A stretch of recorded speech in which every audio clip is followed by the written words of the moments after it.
Hey, Sox fans, welcome back. Hot takes and heaters. He is Danny Miller. I am Nick Murawski. This is the MLB-centric portion of the FutureSox family, talking all things 35th and Shields. As we record here Tuesday night, June 11th, the Sox game just underway with Drew Thorpe on the hill out in Seattle. So we're going to be checking in with that and all the things from our 17 and 50 Chicago White Sox. Unbelievable. What a series it was in Boston. I know Danny's got a lot of things to say about how Pedro was managing, but I'll let him talk for himself. Danny, how are you, buddy? Hanging in there, man. The biggest thing, really, I mean, we're going to get into some things tonight, honestly, but the biggest thing about what I'm feeling right now is I'm not feeling a lot. And then I made a tweet about that yesterday that I think some folks may have mistaken for me just completely giving up. It's not the case. I said my White Sox fandom is broken. And I meant that basically because, when you see these losses that the Sox have been, especially the last week and a half or so, where they're up late in games and the offense is finally doing some things to help out the pitching staff, and the pitching staff just shoots itself in the foot over and over again. I found myself upset, a week and a half ago when this was going on, the Cubs series. Mm-hmm. Yeah. In over the last couple of games, you just felt it coming. It's the eighth inning, and the White Sox are up, and they're going to find a way to lose, and they did last night. And I found myself sitting here not only not surprised, but just kind of emotionless about it. I didn't get upset. I didn't get angry. And, that was kind of where my head was at with that tweet. I'm just a little disconnected at the moment. I'm not going anywhere. I'm not walking away. For those of you who reached out to me and told me that you enjoyed the show and hope that I didn't walk away from that, I appreciate your concern. I just feel a little disconnected right now. And, that doesn't mean that I'm not hoping for better days. So anywho, the dogs, it's okay. I still got one that is really looking bad. And boy. So sure about her. She may be making her way to the Rainbow Bridge here soon, but fingers are still crossed. Yeah. But anywho, man, let's move on to brighter things. How are you, man? How's things in the world of the Murawski clan? Yeah, things are good, man. I'm right there with you, lockstep, man. There's nothing wrong with just having some of those lows, man. Just feeling apathetic. The Sox are just they exist, right? They're just there. That's honestly how it's going at 17 and 50. But I was still really red hot when they lost to the Cubs, both those games, after having 5-0 leads. Danny, I was hot, and I don't want to throw my buddy Pat Hester under the bus, but I had texted him, I think after the first game, it just said, I'm livid, man. This is old school Nick livid, and he's just kind of, he kind of has got your approach, which is probably a healthier approach of no high, no low. This is what's to be expected, especially this year. But come on, up 5-0 against the Cubs and you blow it. The same thing happens the next night, and we've seen it so many times. Case in point, game 1 of the Seattle series. Our guy, Mr. Reliever, Michael Kopech, coming in and surprise, doesn't know what's going on. And then Leisure gives up, the grand slam. Podsednik talking about it in the pregame on NBC Sports Chicago about overthrowing. And I thought he had some good points, Podsednik. That is a real thing.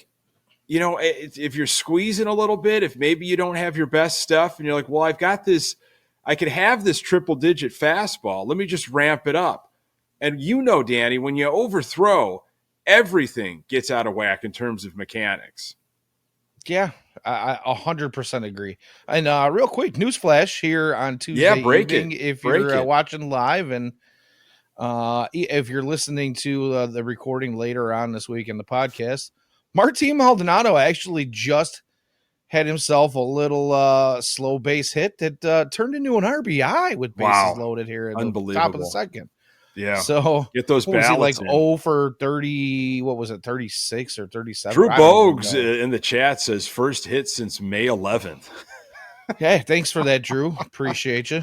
Oh my goodness. That's been a rough ride, but Yeah, and I hate to start out a show like tonight because sure. as Drew also points out in the chat, it's Happy Drew Thorpe It Day. is absolutely. Yeah, He looked good in the first inning. he You and did. I talked a little bit off camera right before we get Sure. started here, and man, Yeah. I got to tell you, I wish I could be more excited for him because I am looking forward to seeing what he can do. It's just you say to me that Pat and I kind of share an approach, and for me, I don't know if it's an approach. It's a deadness, man. It It's like is. Well, something inside of me yeah, is dying. it's You know what I'm true. I mean, saying? we were talking, on Sunday night, Pat and I on Good Guys Talk Back about just being calloused as a Sox fan. And I do want to get your take on some of the latest trade rumors. And I feel like every week we got to check in where we're at mentally about some of our big assets leaving potentially with, the deadline now, a month and a half away or something. But, our team, certain guys continue to be connected with other teams that are clearly built for October and beyond. But, you feel calloused as a Sox fan, at least I do, because we've been through so much. So much has happened, not necessarily since, the most recent rebuild, going back to the fall of 2016, but as long as I've been a Sox fan, trading away superstars, letdowns, all that kind of stuff. So I don't know if that falls into the callous, just kind of feeling nothing, but, it is a very limbo stage right now with this team. And the Drew Thorpe thing for me, you kind of know my stance on the prospects. I'm not trying to get up for the letdown, as Johnny Nani would say. But here's a guy that was the get back amongst the get back from Dylan Cease. 23 years old. I mean, throwing pretty well and down on the farm. Take me back just briefly to when Thorpe did come over in the Dylan Cease deal. Was that exciting to you when you started to get to know Thorpe and see a little bit of him, especially in Double-A? Was that exciting of, okay, I think we got something here?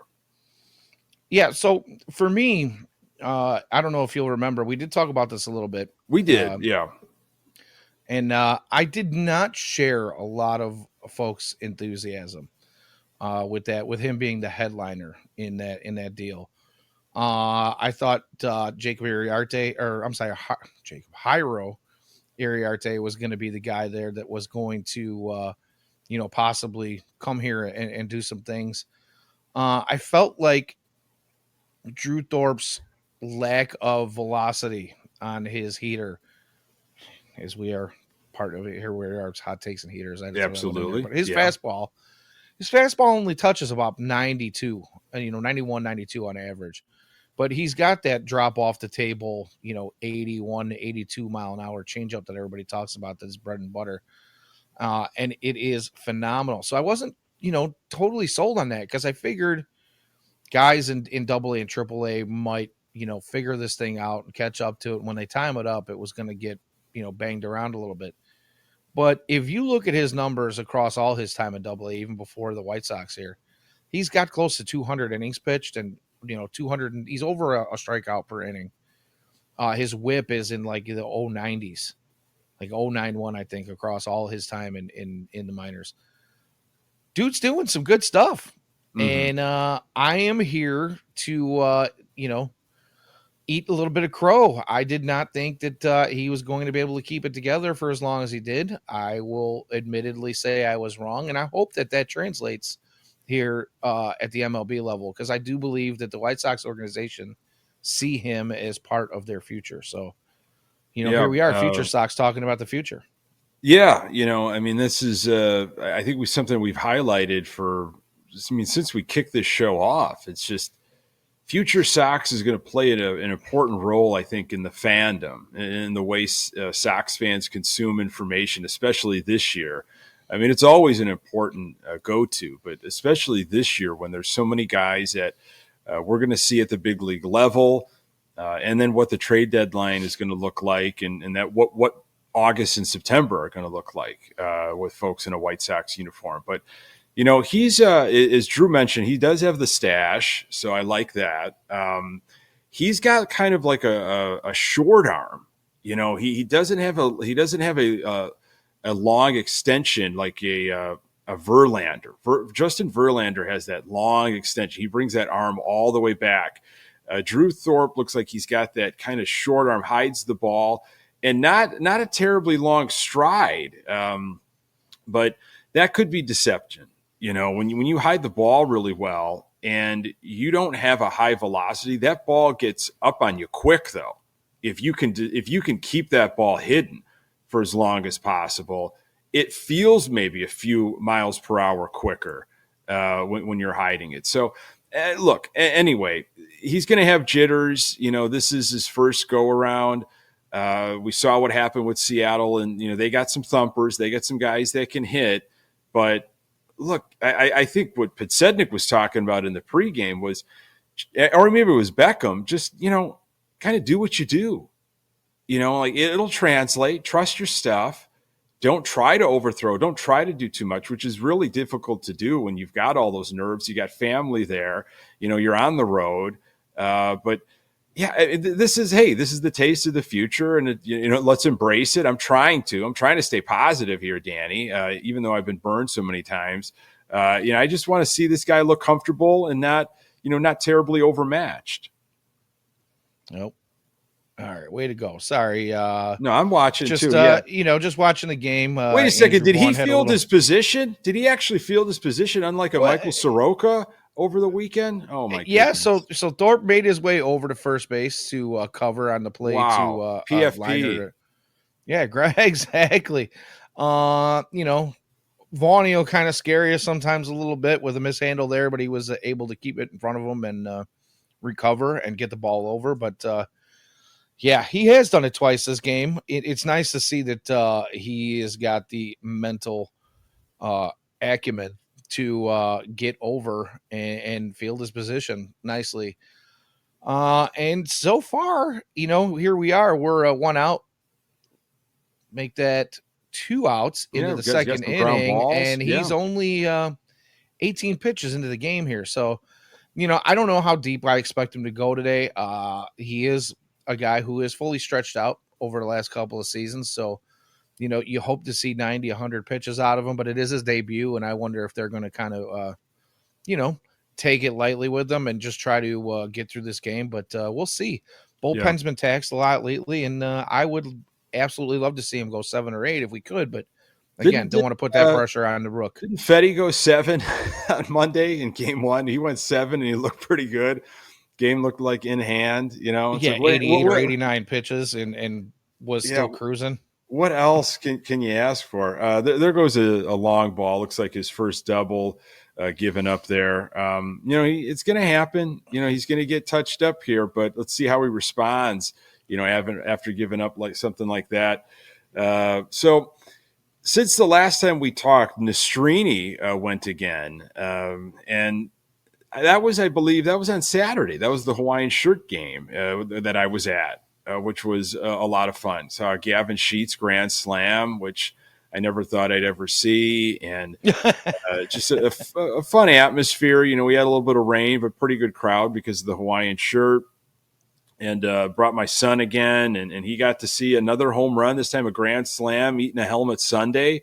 There's the joy, folks. He was having the time of his life, and all good things. But Nastrini, struggling with command, walking some guys. So that's got to get cleaned up.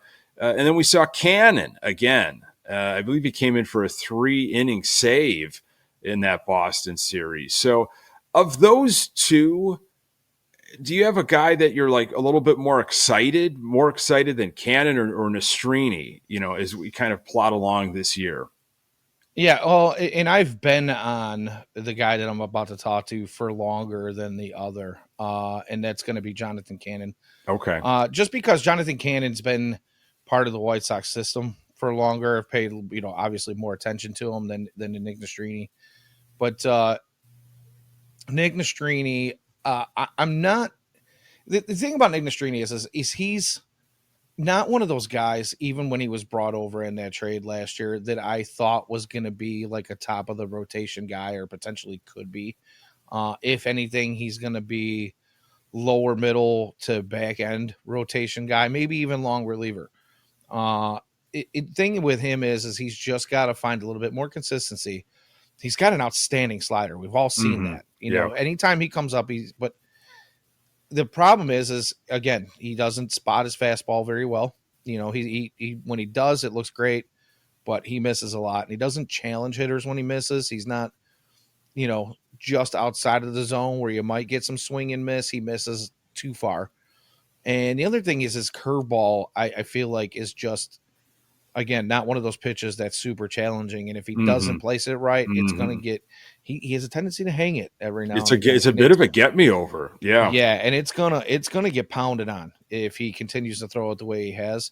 Again, these are all things I believe can be fixed. Sure. And I do believe that, he will probably continue to work on some things. And if he gets his command under control, could be, like I said, maybe a back end rotation guy or long reliever. But this is a White Sox team that has so many young arms that do have the potential to be part of a starting rotation that I believe there is a starting rotation in our farm system right now. And I'm really hoping that they do hold on to Garrett Crochet, and we'll talk more about that later. But the farm system is stacked with really talented pitching. And between, the guys that I think can be in a starting rotation, there's a handful of those guys that there's just not going to be enough spots for them in a 5 or 6 man. You're going to need some guys, they say 10 or 11 pitchers starting staff throughout the course of a season. But, those guys are going to make their way into a bullpen. We're actually going to have a better bullpen someday. I promise you that. Yeah, so that's a good point. Another double given up by Thorpe, Seattle on the board. This one to right field. So getting touched up a little bit here in the second inning, just after we started talking about how sharp he looked. So hey, you know what? Put the hex on him, huh? Yeah, we sure did. From podcast land, Cannon. I like Cannon's. His arsenal. It seems like he's got a lot of like dirty pitches, man. There's a lot of movement on his stuff. I like that kind. Now, how many can he actually command? I don't know, but he's got, I feel like, a lot to work with, different variations of pitches. So it was good to see him back in action, and he performed pretty well. Yeah, agreed. Really handled, his place in that game when he came in. And, when you've got a lead and you're looking for somebody to come in and hold the lead, he did exactly what he was asked to do. It's unfortunate that things did not continue on that way. No, I'm sorry. That was during the win, was it not?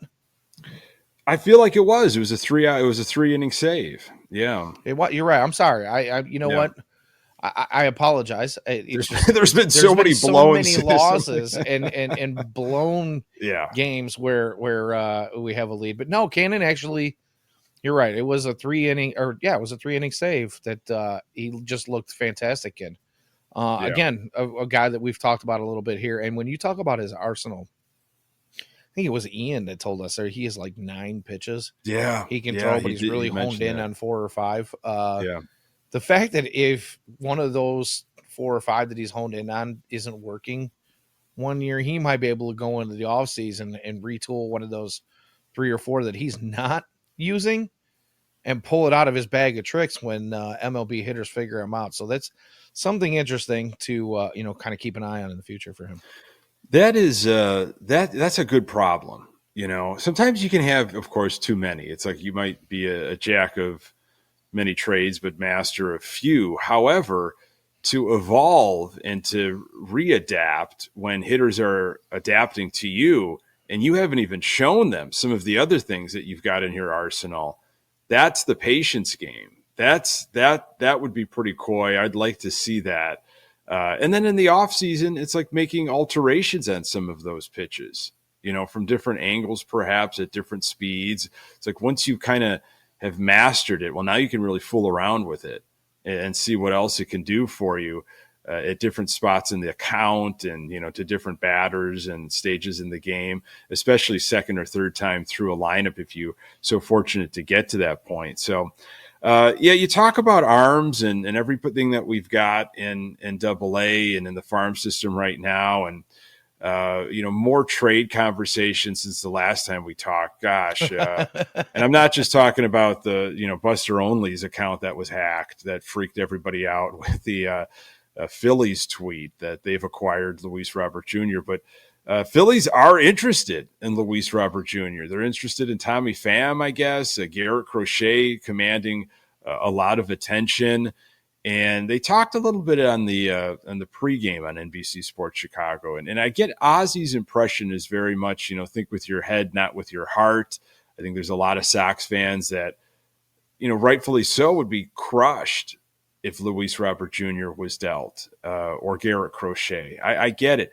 I think it's just kind of the business. It's the way that the Sox handle themselves. It's how they are going to go about trying to turn this thing around. Similar to what they did the last time. They're going to use their key assets.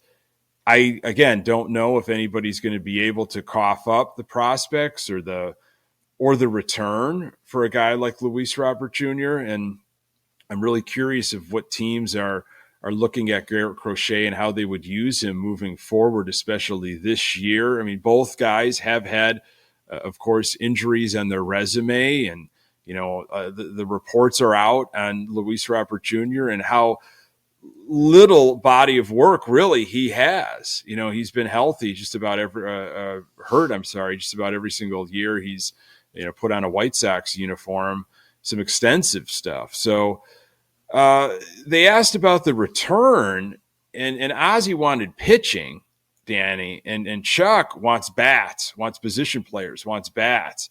So let me ask you again about just your thoughts and feelings. Would you be crushed? Would you be broken as a White Sox fan if Luis Robert Jr. or Crochet were dealt?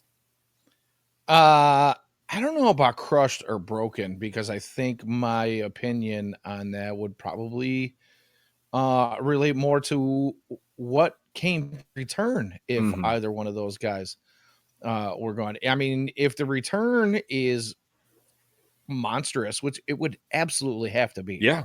You've got 3.5 years of control at the deadline on Luis Robert Jr., which is pretty much why I don't think he'll be, dealt in this offseason. As much as people are talking about it, I don't really care about his injury history, because we've seen what he does when he's healthy. He can put his name into an MVP race if he stays healthy. Crushed, I don't think would be the word. I think it would be more disappointed if the return was not extremely, extremely large, just due to the simple fact of the amount of control and cost controlled as well for a guy who could be an MVP type player. As far as Crochet goes, another one, I honestly find it very difficult to believe that anybody's going to meet the asking price to pick up him. Again, another guy, 2.5 years of control, already, beyond his max innings pitched at any point in his career, his professional career. How far is he going to be able to continue to do that? There's a dinger. Andrew Vaughn. How about Andrew it? Vaughn heating up. And you know what? Man. We talked about this before. Andrew Vaughn is not stepping in the bucket anymore. Yeah, you've mentioned it, Danny. He's stepping out towards the pitcher. His leg kick is a little bit higher. He's found his timing. Squared that up nice. He is not opening up that front hip. Yeah, and all of a sudden he's hitting. Yeah. Wow. Really, really good. I mean, his swing has looked fantastic the last week or so here. I don't have the audio on the game, but this is where Gordon Beckham's talking about the load, one of his favorite things to talk about, and how Andrew Vaughn has the load working. He's coiling. Yeah. He's got the load. So in the return world, though, for a hypothetical situation, Crochet or Luis Robert Jr., whether somebody could, match it or not, I guess in fantasy world, are you looking in any of the returns? When we're flipping assets here, are you looking to continue to bolster pitching, or are you saying, you know what, enough is enough. We need bats. We absolutely need bats and position players. That's a fantastic question. It, the only way, if I'm playing GM, which God forbid I was ever given the opportunity to do that. You might be. Yeah, right.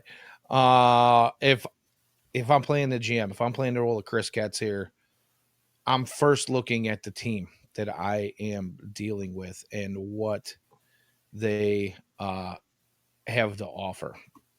Because if it's a farm system that is loaded with pitching, and I feel like they do have some pitching prospects that are enticing enough for me to deal Luis Robert Jr., then sure, I'll go pitching. But personally, I would prefer to deal at least the premier part of that trade. I would prefer it to be a bat first. But here's the thing: you can never, ever, ever have too much pitching in an organization. We see it constantly. More in the last decade or so, where guys are just going down with Tommy John and elbow soreness and labrums and everything else. Guys are talking. Look at this. Paul The White DeYoung, Sox number brought 13. the power backs today. Is that 13 for DeYoung? Talk It about is assets. indeed. Oh my goodness. This guy, he's gone. watch out. No doubt he's gone at the deadline. Him and Tommy Pham both going to be playing. So, for I mean, that's a good way of looking at it, Danny. It's depending on who your dance partner is. You're really going after their top guys. But in a perfect world, I would, I go with when you think you have enough pitching, go get more, because especially with the White Sox, we know they don't operate on spending at the top of the free agency for starting pitching, for aces. Would they even do that for a bat? I don't know. But you might be able to swing that in free agency, no pun intended, but I would really want to get more arms. Yeah, well, again, you can never have too many arms. My only issue in a blockbuster trade is what kind of arms are you getting? Because honestly, we can look at the White Sox farm system and say, like I said earlier to start the show, I believe there is a starting rotation here, and it includes Garrett Crochet. Guys like Noah Schultz, Mason Adams, Jonathan Cannon. There's a long list of guys that we can look at and say, there's probably 10 guys in the system that have the potential to at least be in a starting rotation somewhere. I'm not saying top of the starting rotation, but there's a couple of guys that look like they could be aces, right? Or, number twos. Beyond that, there's a ton of, and most of it's in AA. There's a couple of guys in AAA that, you might want to keep an eye on, but nothing that really jumps off the page at you. And then there's a handful of guys that are in like low A and high A, in Winston-Salem and golly. Kannapolis? Thank you. Yeah. Cannonballers. So, if you're going to make a pitcher the headliner of a deal, he's either got to be an MLB, like right now knocking on the door arm, or he's got to be like the number one pitching prospect at 18, 19 years old coming up. But again, prospects are suspect.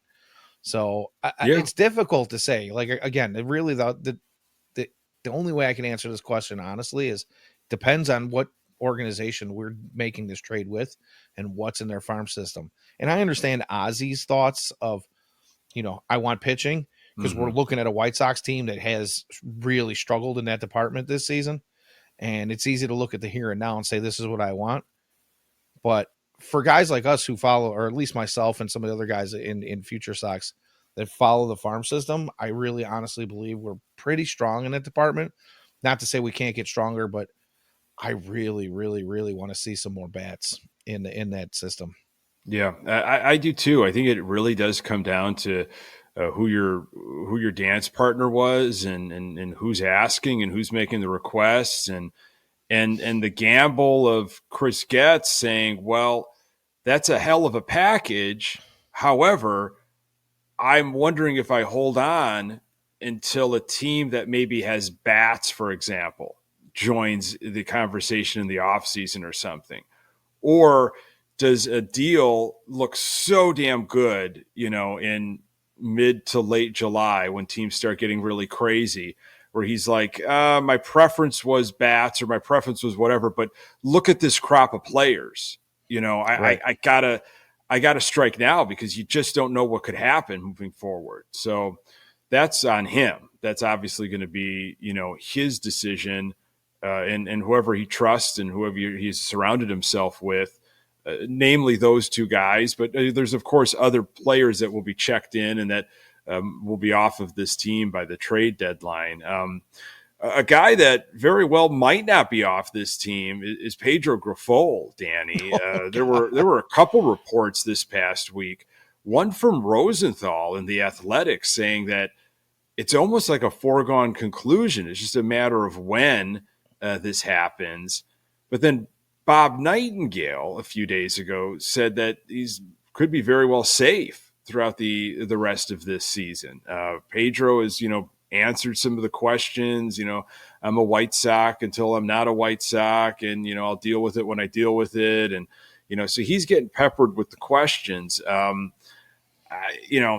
kind of now starting to feel like he should not be okay. He should not be the manager at all. Should not well, be the I wish manager. somebody would come with freaking, rehearsed responses. But anyway. Yeah. We all know he shouldn't be the manager. I think maybe the White Sox in their dark places that they don't really want to talk about publicly, they get it too. But it's the act of it, of actually axing him. I'm starting to now lean that he's probably going to be here the rest of the season.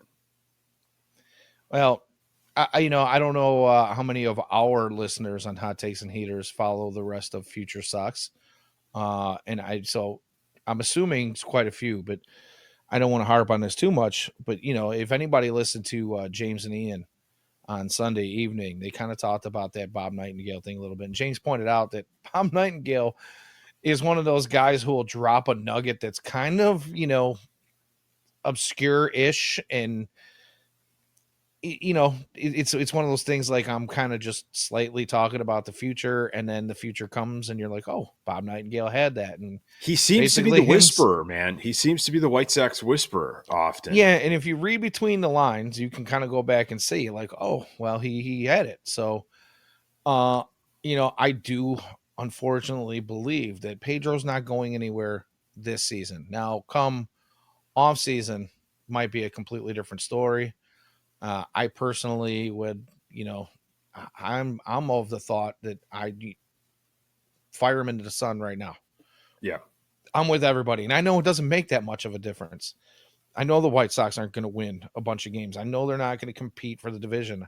I know they're probably not going to get beyond 50 wins for this year unless they get hot all of a sudden. But I don't want this guy's extremely poor game management screwing up all the young guys that are coming up right now. The Drew Thorpes, the Lenine Sosas, the Duke Ellises, the Brian Ramoses, all these guys that the White Sox are going to keep, and they're going to continue to cycle these guys through the minor league system and up to the major league system all season long. I don't want his piss poor management of pitching and position players and pinch runners and, pinch hitters affecting these young guys. These guys need to learn what it is to play in the majors, and not just to play in the majors, but play the game the right way in the majors. And Pedro is not it. And that's my only concern with him. Yeah, I agree with you. And maybe we'll talk a little bit more on Sunday, the finale, because you had some strong thoughts and you were hot about how that game was managed. So I will circle back to that in a moment. But you brought up Duke Ellis, and I kind of had some strong feelings on Duke Ellis, probably you were not alone. Probably in an unfair way, but I will say it's in my way, because I don't, even though I'm proud to be podcasting underneath the FutureSox umbrella, I am not tied to the prospects in ways that you and Ian James so expertly do and have done, even with White Sox Daily. I respect the work that has been done over the years. And I defer to you, but I do know, and I said it in our text thread. I can speak for a lot of Sox fans that want results now. When they see prospects coming up, especially guys from Double A, they want players to make an impact. They don't have time. They don't have patience. They don't want to hear the backstory. No excuses. We need to see guys, start making plays. And Duke Ellis came in during the Cubs series, fast as hell, lightning quick. Had a mistake on the base paths, got picked off, but he was running throughout that series. I mean, he can run. He can flat out fly. Was not impressed with his defense. Looked like the lights were a little too big for him. Stage was too big, lights bright, whatever the saying might be.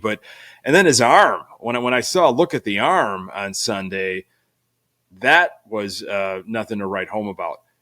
That's my take, but I feel like you've got probably a better, more thought out, and maybe some advice for me and maybe other Sox fans on how to approach Duke Ellis moving forward. Yeah, I mean, I understand where most folks are coming from, because you're not alone in your assessment of Duke and hoping that these guys are just going to come up and be, phenoms. They've been talked about. If you're following FutureSox and you're seeing the video, he's got a bunch of those highlight videos over the years that of him running around the field, chasing things down, stealing bases, 2 bases in an inning, and just doing ridiculous stuff, right? And so when you see these things and you hear these things, you expect big things from him. But the thing about Duke Ellis is he missed probably more than 3/4 of the season last year in Double A. He came back and he did his thing, and he's got a very special set of skills. I hate to steal that from a popular movie, but he does. He's definitely a speed demon. That is first and foremost what he's going to be known for as long as his professional career lasts. But he's a guy that can probably hit you between 260 and 280. When you give him time to adjust. And again, he's coming up straight from Double A as well too. He's skipping right over Triple A, and only playing a handful of games last year, and the first month and a half, 2 months here this year. So there's going to be an adjustment period, and I do believe you're correct. I do believe that the stage was a little bit big for him, and he's being brought into games. He hasn't started, right? So he's being brought in, like the other day we talk about Sunday, when he's brought in the 5th inning. That to me was just not the right place to be bringing him in. Yeah. Corey Julks is a solid defender. Yes. And plenty fast. He didn't need, and he's standing on second base. You didn't need Duke Ellis to come in and steal third, because if you wanted Corey Julks to steal third, he could have done that, or Corey Julks could have scored from second on a base hit all on his own, and you still leave his bat in the lineup and his defense out there. So I'm going to put that one on the coach. It was bad timing. It was a really poor decision, and you're giving a guy who's had 4 at-bats in the majors all of a sudden to come off the bench cold. It's not an easy scenario for a rookie. So I think that, given time, he'll make some adjustments. He'll look better. His defense is perfectly fine, by the way. I know a lot of fans have not been happy with that. His arm isn't the greatest. I'll give you that. It never really has been. It's not terrible, but he's not Andrew Benintendi. I'll say that right now. Andrew Benintendi's got a wet noodle for an arm. He has no business making the money he's making. I'm sorry. But yeah, it is what it is. Yeah, I just don't want. It made me feel a little bit better. Yeah, I don't want people to throw Duke Ellis under the bus. Is he going to be some superstar outfielder? No, he's going to be. I don't even know that he'll ever be an everyday starter. I don't even think he's a Billy Hamilton, where Billy Hamilton had those times where he started for long stretches. Super utility guy, perhaps. I think, he's going to be a 4th outfielder that maybe gets 2 or 3 starts a week when you're trying to give other guys breaks. And that's about it. Yeah, speaking of my lifelong buddy from back in the day, we grew up together. Good to see you, brother. Thanks for checking in. Thorpe trying to get out of this inning here in the 3rd. Sox hanging on to now a 3-2 lead. some infield stuff was going on. Maldonado wasn't able to throw out a runner, no surprise. It's not always just on the catcher. It's also on how the pitcher holds a guy on. But now it looks like a double down the line, and the Mariners are in business here. I think Thorpe might be at 40-something pitches here as he's trying to get out of the third. But speaking of Maldonado and starting, and a guy that gets way too many starts, and Maldonado definitely factored into Sunday's situation. I mean, that could have been a series win for the Sox. They could have taken 3 or 4 of Boston. Doesn't really matter. Maybe not, but it's the microcosmic stuff. It's the marginal stuff. It's the game within the game. The game that Pedro was playing, the one-run game that he loves, that he completely mismanages and does so poorly at. It's that type of stuff that snowballs and has been for his tenure that kind of puts the Sox where they are. And, Maldonado came up a couple times, I believe with, ducks on, if not bases loaded. And there was a refusal to pinch hit for him. He has got a hit in this game here on Tuesday as we record, but coming into the game, 071. There's this ironic, whatever you want to call it, social media movement on Twitter X to vote Maldonado in. It's so dumb, by the way. I'm just going to stop you real quick and tell you. Thank you. I think I haven't wasted a single moment of my time to do this. I absolutely hate it. I'm sorry if you're one of our listeners. I'm going to call you stupid. Thank you for saying that. It's the dumbest thing ever. We've got Garrett. The White Sox are going to get one representative at the All-Star game. One. You want to steal it from Garrett Crochet right now to give it to Maldonado because you're pissed off at the organization? Stop it. Stop it. It's really taken on a movement, and I don't know. I'm almost positive Schriffen believes it's a real thing that Sox fans. That we just love Maldi. Schriffen made a comment this past weekend. He made a comment during the Boston series. You're right. About how there's this movement to get Maldonado. Sox fans really getting behind him and everything. And Stone's response was dead silence. He had no retort. He provided nothing to the conversation. He didn't want to throw another log on the fire. He didn't want to fuel it at all. He just left Schriffen out there to hold on to that comment. It was pretty priceless, but it's a goof. It's a big joke, because of how poorly he has been. Now, Grifol keeps getting these questions, of course, post-game, which he should. Why are you managing it this way? Why are you not pinch hitting for Maldonado in these situations on Sunday? What he does in these situations. So this is I got his quote. I got the full quote here, Danny, if you want it from Grifol, which is absolutely ridiculous, folks. If you understand the situation, which is pinch hitting for Maldonado in a close game on Sunday. Okay, this was one game we're talking about on Sunday in the finale against Boston. This was Grifol's retort. By the way, before you get into this, I just want to say that. Oh, I lost my train of thought already. All right, I just watched because as soon as I looked up, Maldonado's at bat. You thought he went yard? He just popped. I just lost my mind. All right. All right. So, well, let me help you find it here in this quote from Grifol. I believe in what he does defensively. We're in a tight game right there. I believe in his defensive value. He's not swinging the bat, obviously, offensively, but I believe in what he does defensively and what he brings to the table for us and how he navigates pitchers through a few games that are tough. It's unquantifiable. That's the problem. You can't quantify that. But I've been around the game long enough that I know that what he does behind the plate, I know how he prepares, and I know what he brings to the table. I'm not going to sit here and harp every single time on every time Maldonado hits. Why don't you pinch hit for him in this inning or in the second inning, or if an at-bat comes in? If the game is on the line late in the game, or even if I feel like this is the time to do it, I'm going to do it. I've done it before, and I continue to do it, but I'm not just going to go through this every single day, whatever the at-bat is, whether it be the second inning, fourth inning. I believe in what he does defensively, end quote. If that made any sense, that was clear as mud for me, but I don't know if Danny. Because he's framing so well, and he's throwing so many guys out on the base pass that I can absolutely not afford to keep him or to take him out of a game to pinch hit with the bases loaded with Corey Lee. who's swinging a hot bat and is stealing bases of his own while throwing runners out, while framing fairly well. I don't know what the numbers are, but he has made some leaps and bounds this season. His pop times look good on his throws. Yeah. His framing, without looking at the numbers, looks halfway decent. He's taking every pitch in the dirt and keeping it in front of him. Nothing gets by him. You know what I mean? Like these excuses are garbage. Mm-hmm. They are. And if you're telling me that Martin Maldonado is calling the game for the pitchers and he's doing what is he's giving these pitchers some kind of zen throughout the game, I'm not buying it.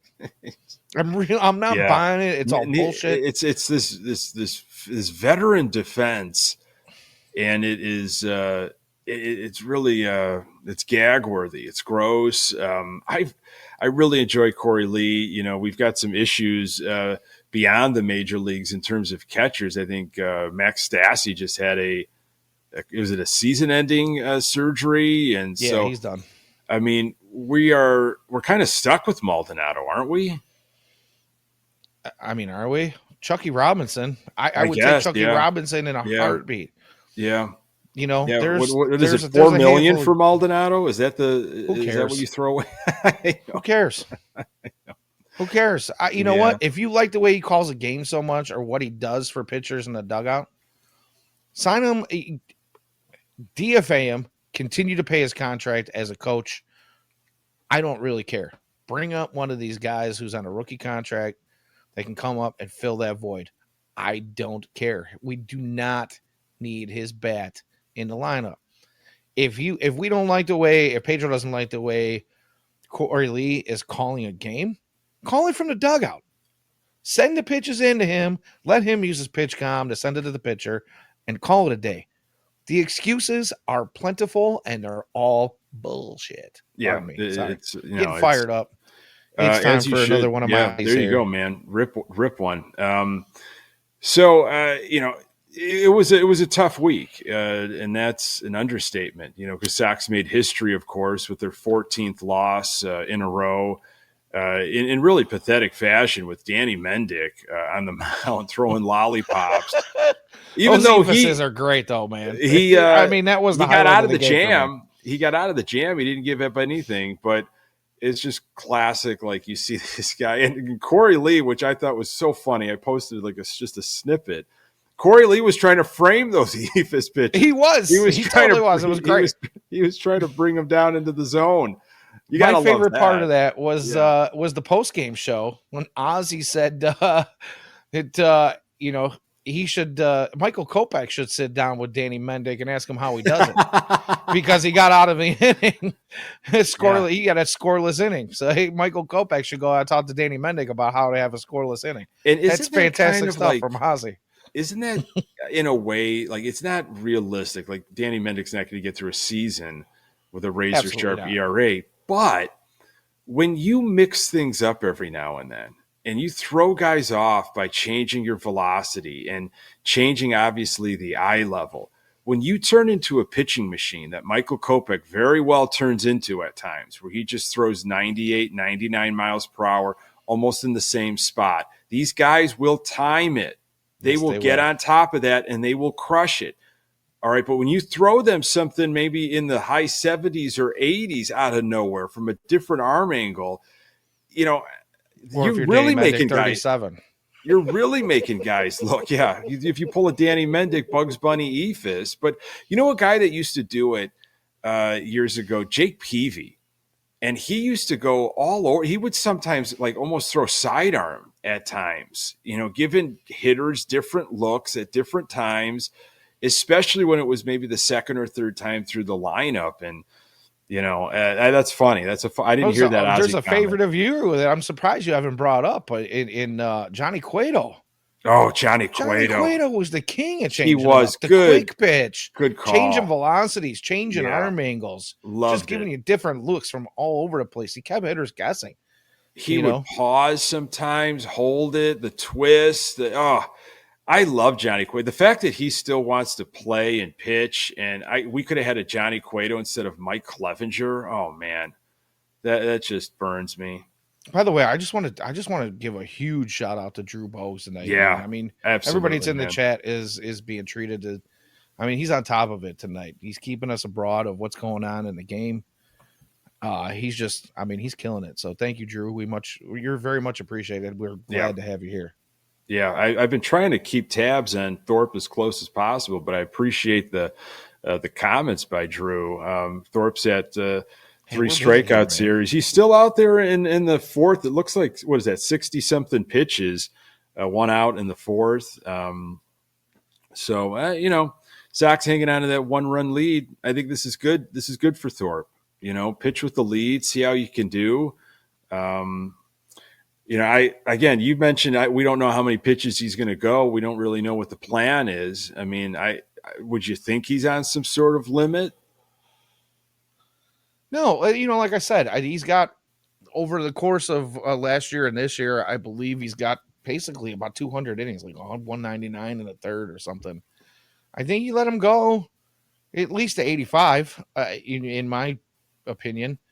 Do you try to He's get him been out of the throwing. game with like a good taste? Do you try to get him Well, out I on a mean, high that's the note? thing. You're definitely paying attention to him now as he creeps up on 70 here with 3 and a third under his belt.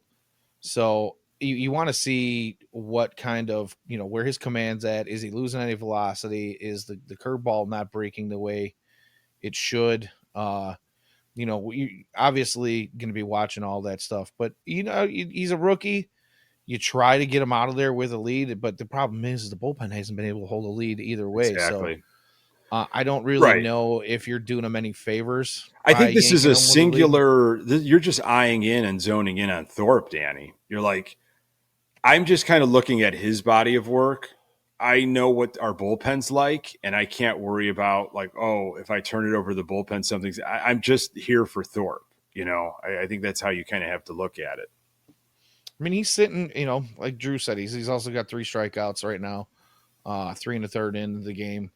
He's averaging a strikeout an inning at this point. I would be happy if he came out of the game with only giving up 2 earned and not really letting the doors come off. You know what I mean? And keeping them Yeah. in fighting striking distance and giving them a chance to win.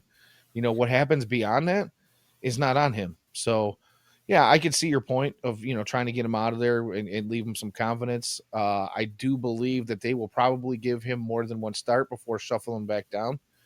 I hope that that's at least the case, but Yeah. I don't see any reason to yank him unless he just loses all command and it really starts to get beat around.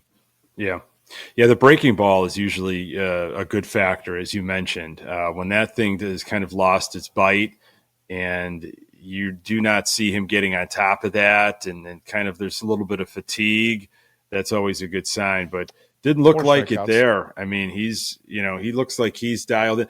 So while you were talking, he threw a really sharp cutter, man, 85 miles per hour, caught towards the bottom corner. He threw a nice changeup as well. So it looks like he still has some His command. secondaries are really, really nice. Like, Yeah. most pitchers. He's out of it. He's cleared. He's cleared the fourth now. So that's a 4 good innings sign. pitched, 4 strikeouts on 80. What is it? 75 pitches. 3 hits allowed. So I really think nice. give him one more and see where he goes in the fifth and go from there. Why not? That would be a nice something to kind of work through and grow on. Well, as we're approaching the hour mark here, and I'm sure both of us and our listeners are going to want to get back to the Thorpe game or the Sox game in general. But there was something that happened with speaking of pitchers. I don't know if you saw this. Legend Mark Burley was back in town.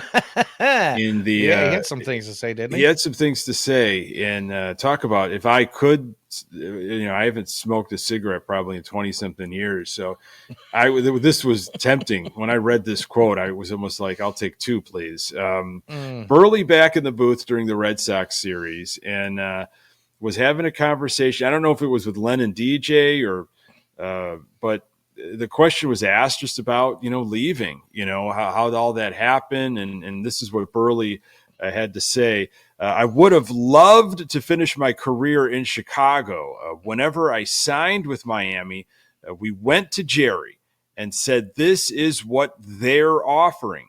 I didn't need that much to stay here.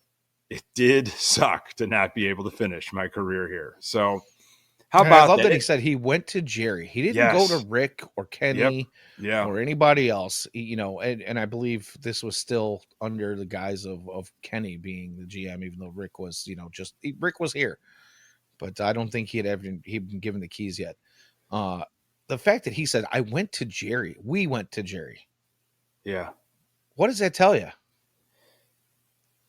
It tells you that, in a weird way, though, it kind of like is the hypocrisy of the Canerco situation, because Canerco, showed his loyalty by basically, after what was it, '05, when like the Angels in Baltimore were looking for his services, and we all thought we were going to lose Canerco. They're gonna offer him some serious money, especially what he did in the postseason, and he wanted to stay in Chicago, and he took less, and they were able to work that out, for that loyalty, and he stayed. And obviously, I think there was like a 1-year contract after that one for him to kind of do his farewell tour. Why wasn't that same thing kind of given to Burley? Of you were so you did so much for this organization. Like, we want you to stay here, finish your career, because Burley was still productive when he left. He was an all-star with Toronto. He was still able to pitch. So Hey Trey, thanks for stopping in. that one, I that one really burned me. That whole thing. Yeah, I kind of got the feeling that he didn't come out and say that he offered him the hometown discount, or the veteran discount, but it sure sounded like that's kind of what he was implying, was like, hey, this is what they're offering. I don't need much. The way I took it was, he might have stayed here for less than what Miami offered him, and the White Sox weren't going to offer him anything. Yeah, And I just feel like that's just kind of a slap in the face to the guy who went out and got you a perfect game and a no-hitter and had one of the most wildest, uh, plays defensively I've ever seen a pitcher make, and just, World Series battles that he fought coming into the game after admittingly, we find out later that he had a had a cold couple one or two. beers. Sure. And Yeah. didn't think he was pitching. Like, this guy, he's a Chicago guy all the way around, even though he's not originally from here. Yeah. He really kind of just fit here. He's still to this day my favorite White Sox pitcher during my lifetime. And to hear the things that he had to say was just completely disheartening. It was, his number obviously retired. I do believe he belongs in the Hall of Fame, and I think eventually he will get there when things catch up and his body of work is looked at and his durability and all of that stuff. I do believe one day down the line. But yeah, that was hate to kind of end on that note, but that was really, I did not like seeing that, and I wanted to get your take on it. But you know what, Danny, I'm really I'm happy so far with the Thorpe start. We'll see if he's got any more in the tank, but this is a good sign, I think. Yeah, I mean, for a rookie to come up and do what he's done, obviously, going to go through some jitters, and he's kept it together. And, you would like to see the pitch count a little bit lower than what it is right now, but honestly, you couldn't ask for much more from him. So, yeah, I'm sure we'll all be watching as we sign off here. But yeah, great stuff. Always a pleasure, quick before buddy. we go. Yeah, we did talk about possibility of trades earlier, and I just want to run down the list of guys now that we think might be traded, and we'll update this week by week. We'll kind of go down the line, but we talked about Luis Robert and Garrett Crochet, the possibilities of them. They've been kind of headlining a lot of news here lately. We know Tommy Phan's been drawing some interest, and when he comes back from his injury, I'm sure they'll probably be chomping at the bit to get him back in the lineup so that they can do that. Paul DeYoung, the White Sox power machine, home run leading Paul DeYoung is definitely one of those guys I think is going to be traded probably rather quickly come the end of July here. Gavin Sheets, before we go, I want to ask you a question. I believe Gavin Sheets has earned himself some trade value. I think a lot of teams are starting to notice that his bat to ball skill is better now, even if he's not selling out for power. Where's your head on that really quickly here? Hey man, I got to eat a little crow. I mean, I know again, like he's not putting up ridiculous eye popping numbers, but I just didn't think you're going to get anything from Gavin Sheets, and he's been slugging when he gets kind of is able to get into that groove. I still cannot stand him out in right field, but as I'm sitting there watching the game on Saturday, just bases loaded in that situation, and he delivered, man, and he's done it more times than I thought he would so far this year. Kind of in limited spot roles here and there, so. Look, can you imagine if somebody found, an opportunity for this guy to maybe play first base and, maybe get his DH in every now and then, but give him first base and it was a ballpark that maybe would play to him? It'd be interesting to see with consistent playing time what he could provide to a team. Yeah, I agree 100%. I don't know what kind of return you'll get for him.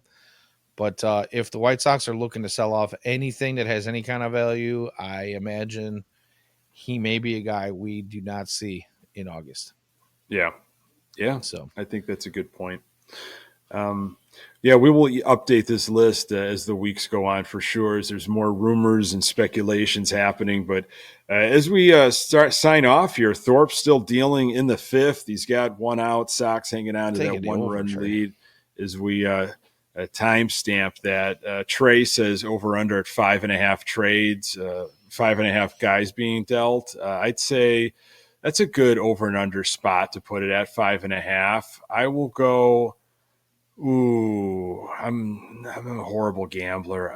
I'll say under, Danny. 5.5. I'll say under. I'm just going to take the over because I do think there are going to be a handful of bullpen arms. Any of the bullpen arms that can actually handle it. Steven Wilson, maybe even Tim Hill. I think Tanner Banks, even though his ERA is a little inflated, I believe is one of those guys that teams are looking at they might be able to use. There's just a handful of guys in the bullpen that I think you're probably not going to get much back for them, but the White Sox are in that mode where they're going to take whatever they can get. Brevia is definitely, the Rain Man is definitely going to be the Rain Ginger. Yeah. So there's between him and DeYoung and Tommy Pham, I'm going to take the over on the. That's a good strategy. Well, folks, thank you so much joining in the chat. Absolutely loved it. Fueling this MLB centric portion of the Future Sox world, hot takes and heaters. Subscribe to the Future Sox YouTube channel. Pass it along to Sox fans and check us out on Twitter X at Future Sox. So much great content going on. You're not going to miss all of it as we're covering these guys, coming up, all the names that you're hearing about, and then there'll be more once that deadline hits in about a month and a half. He's Danny Miller at Danny Miller FS. I am Nick Murawski at Nick_GGTB. Hey, until next time, go Sox.